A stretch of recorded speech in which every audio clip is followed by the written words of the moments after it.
বাচ্চারা যখন পিৎজা খাবার জন্য বায়না করবে তখন দোকান থেকে না কিনে বাড়িতে খুব সামান্য উপকরণ দিয়ে হেলদি আর টেস্টি পিৎজা এইভাবে একবার বানিয়ে দেখতে পারো। আশা করি সকলের ভালো লাগবে। রেসিপিটা দেখার আগে একান্ত অনুরোধ, চ্যানেলটা সাবস্ক্রাইব না করা থাকলে অবশ্যই চ্যানেলটাকে সাবস্ক্রাইব করবে আর ফেসবুক পেজ থেকে দেখলে পেজটা ফলো করবে। একটা বড় পাত্র নিয়ে নিয়েছি, যার মধ্যে আমি 3টে ডিম ফাটিয়ে নেব।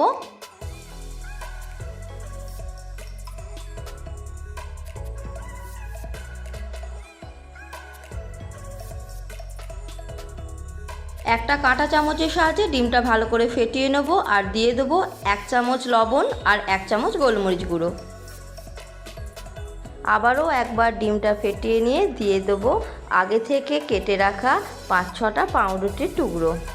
সমস্ত পাউরুটি দেওয়া হয়ে গেলে ডিমের সাথে ভালো করে মিশিয়ে নেব। গ্যাসের ওপর চাটু বসিয়ে 1 চামচ তেল দিয়ে ভালো করে গরম করে নিয়ে দিয়ে দেবো সমস্ত পাউরুটির মিশ্রণটা। একটা কাঁটা চামচের সাহায্যে মিশ্রণটা ভালো করে ছড়িয়ে দেবো। একটা ঢাকা দিয়ে 30 সেকেন্ড এইভাবেই রেখে দেবো।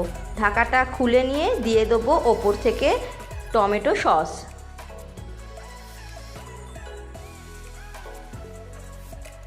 টমেটো সসটা দেওয়া হয়ে গেলে একটা চামচের সাহায্যে মিশ্রণের ওপর ভালো করে লাগিয়ে নেব।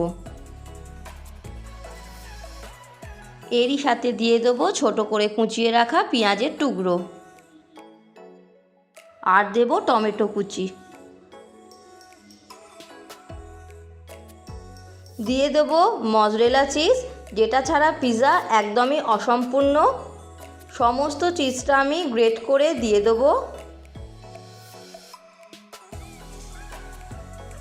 একটা ঢাকা দিয়ে 30 সেকেন্ড এইভাবেই রেখে দেবো।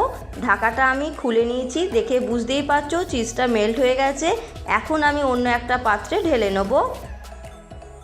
একটা ছুরির সাহায্যে পিৎজাটা ছোট করে পিস করে নেব। পিৎজাটা কাটা হয়ে গেলে ওপর থেকে ছড়িয়ে দেবো গোলমরিচের গুঁড়ো। বন্ধুরা, রেসিপিটা দেখে তোমাদের ভালো লাগলে অবশ্যই লাইক করবে আর বাড়িতে বানিয়ে আমায় কমেন্ট করে জানাবে যে তোমাদের কেমন লাগলো। আজ পর্যন্ত তাহলে এটুকুই, ফিরে আসছি নেক্সট ভিডিও নিয়ে।